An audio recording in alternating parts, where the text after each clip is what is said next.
There's multiple websites that rank hospitals and physicians available on the internet. And as more and more data points and information are available, there are more websites coming up almost every day.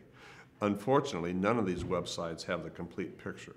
A lot of them have data that is pulled out of billing data that was constructed for an entirely different reason than ranking quality. A lot of them have data that is self-reported. So there's really not one ranking that patients can go to. They have to look at multiple rankings. They still have to listen to what their physicians say. It's good to know about hospitals that have a good reputation, to talk to your neighbors and to your family, and then use the websites as a supplement to that to help to augment their decision making. But I would not depend solely on any one website or even in a combination of websites. I think whether the systems, the ranking systems make money off of their rankings. Some of them you can't publicize it without paying the ranking system. Some of it you have to pay consultants to get on the ranking system. Some of them you have to subscribe to their database. I don't think it's neither good nor bad. It's a business model. But I think consumers should be aware of whether there is a transactional fee to be in these ranking systems. The most established, verifiable, repeatable ranking is in the CMS Hospital Compare website. That is national data.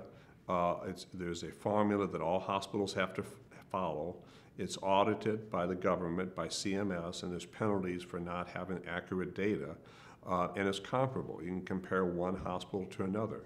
U.S. News and World Report ranking has a big component of it is reputational, and it's reputational among physicians and academic medical centers.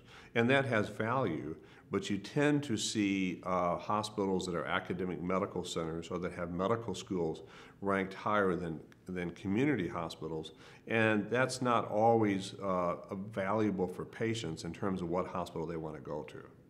The problems with health grades, while it's a good site to look at, is they have data that's 3 to 5 years old, and the formula is proprietary, so it's hard for hospitals to follow it.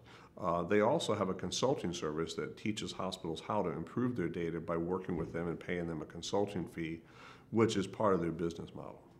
Leapfrog data is mostly self-reported, and the weakness of self-reported data is that it's not always verifiable or auditable.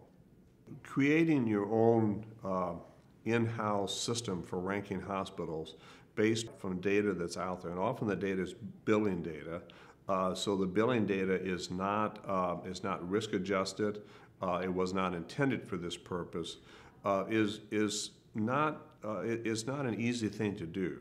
Creating databases to rank hospitals and health systems is not something that frankly, that amateurs should do. There are professionals around the country and national organizations, again, like CMS and other organizations that have been doing this for a long time. And I do kind of worry when you see these ad hoc data evaluations done by people who haven't been looking at this for a long period of time.